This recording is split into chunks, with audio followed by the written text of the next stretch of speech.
True love lasts forever. It is eternally patient and pious, believes all things, hopes all things, and endures all things. Love is the purest and simplest way of life. Love is to learn to live without living, just living.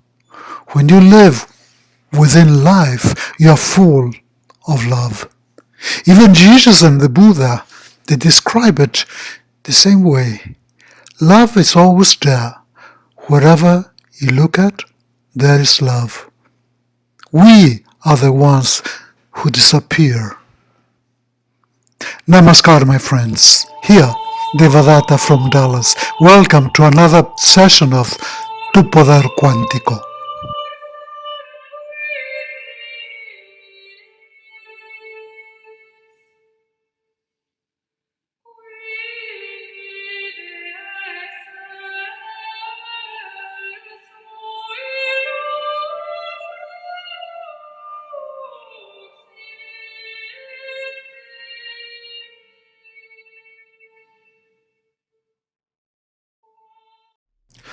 Allow love to flow, regardless any disappointment.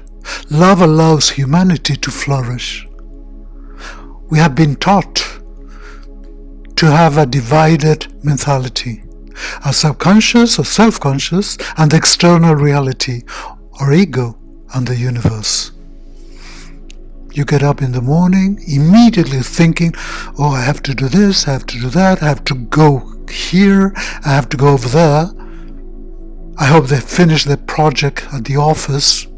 I have to go to such and such, whoever, to the Christmas party. Did I finish buying the presents for my nephews and nieces? And the list goes on and on. Everything up to the life we have chosen. Let me say that again.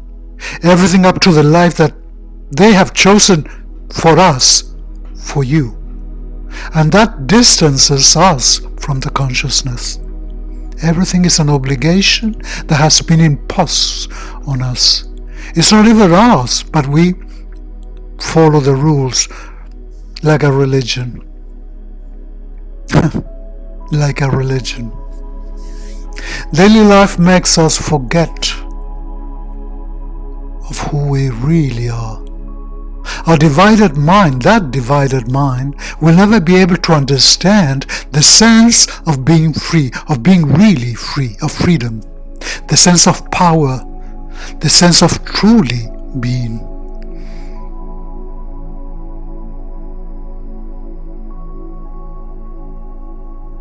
I did this, and then this other person, he dared to say this to me.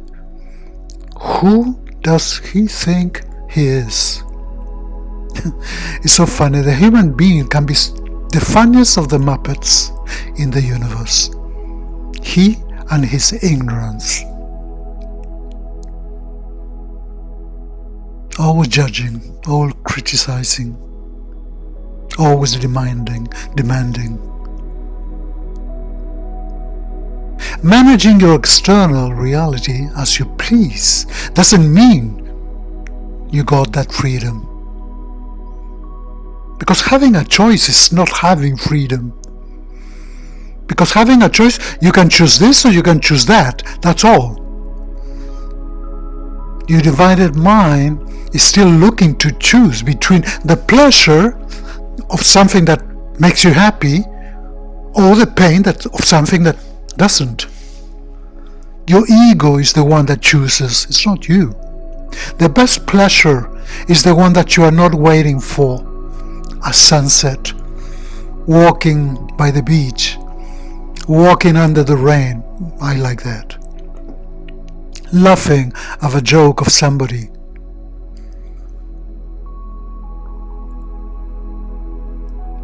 Live life through life without planning it. Live your present. Love for the simple fact of loving. You can plan to love. You can't plan to be happy. You cannot plan to smile. You can only be yourself. and you can only be yourself in the present. Albert Camus said, "Truly generosity towards the future lies in giving everything into the present." That's magnificent. Because freedom is not pushing the world and your destiny.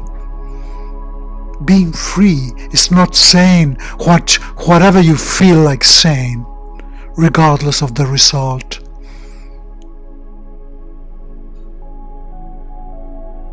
What could make you feel good or feel free by being cruel to someone? Oh, because I say the truth and I have to be honest. I know a lot of people like that. I don't lie. I think you become a cruel person.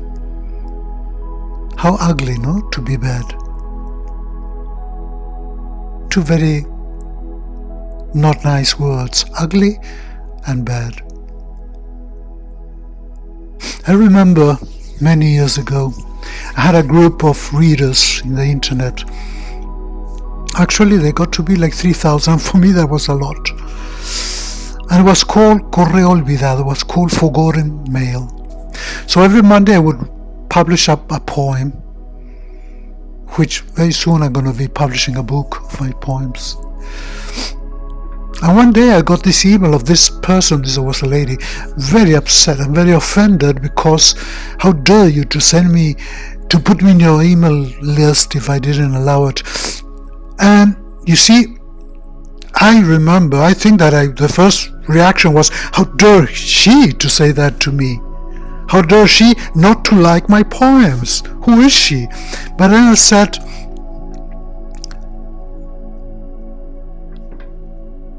love. I took a deep, deep breath and remember that word, love, respect, and above all, to be able to be. So I wrote her back, I'm so sorry about this. If you are in my mailing list, it's because you accepted or somebody of your friends gave you your email or whatever, but I would never do, I'm so sorry. So she immediately sensed that I was really sorry and said, no, it's okay, actually your poem is really nice. And believe me, we became friends, and that friendship lasted like 4 years at least. I remember that. Until silence again, no? And I sent her a couple of emails, hey, where are you, what happened? Because she was one of those readers that was really, really intellectual, was so interesting to discuss the poem, and we talk about directors and of movie directors and about music and about this. It was really, really fantastic, the relationship. And then suddenly I got an email of her email, but written by a friend telling me that she died, and she died of cancer.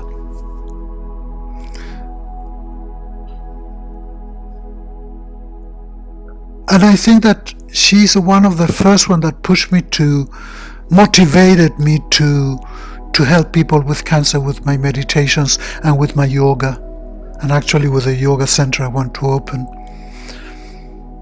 She's one of my angels, because I know that she's still there, reading my poems, listening to my words.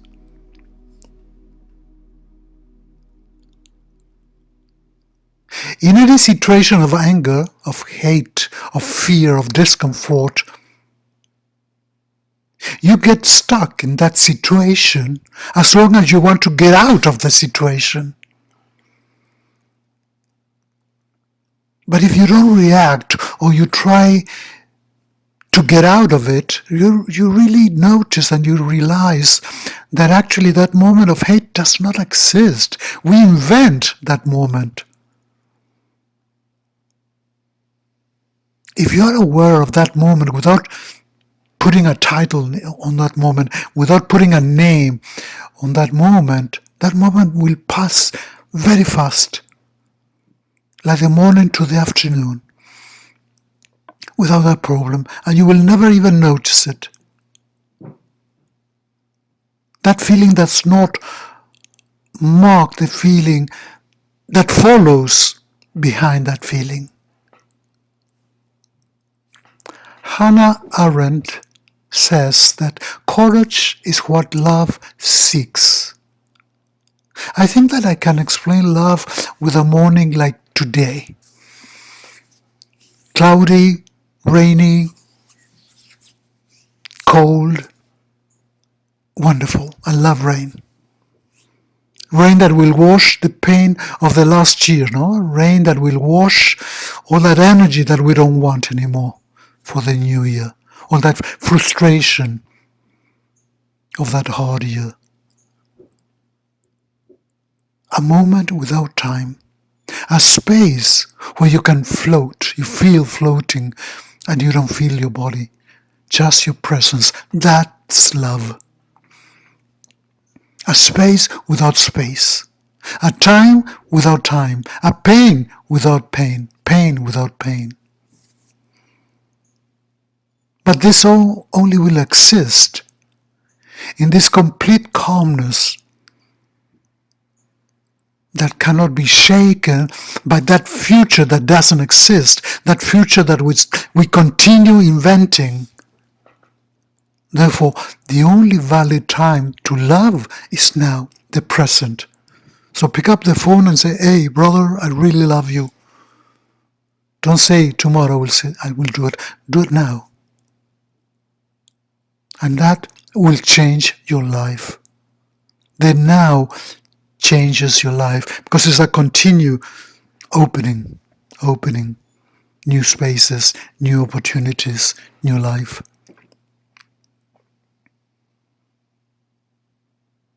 You really have to free yourself from that obligation to live your life and your love with fear. What happened? What is going to happen? Live it now. We're always living in that parallel universe that does not exist more than inside of our minds. Full of worry, full of anxiety, full of despair, of expected situations. And it's so funny because that expected situation of fear is this is going to happen. This is going to happen until you don't change that this is going to happen. What does not exist kills what exists. The finite to the infinite.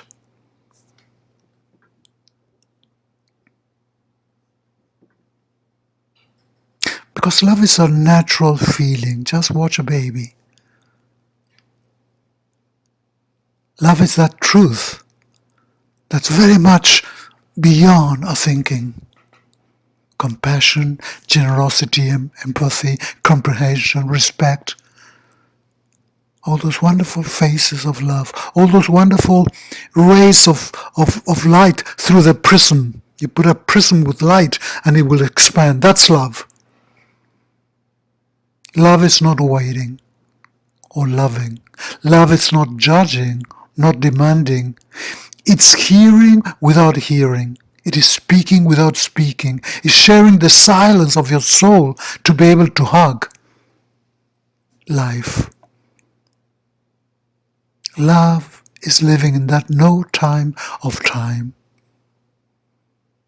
Namaskar, my friends. This is Devadatta from Dallas. December 24th. Romantic day of rain today here in the city. Infinite love to all of you in this very special Christmas night. And infinite peace to all of you that need the peace tonight.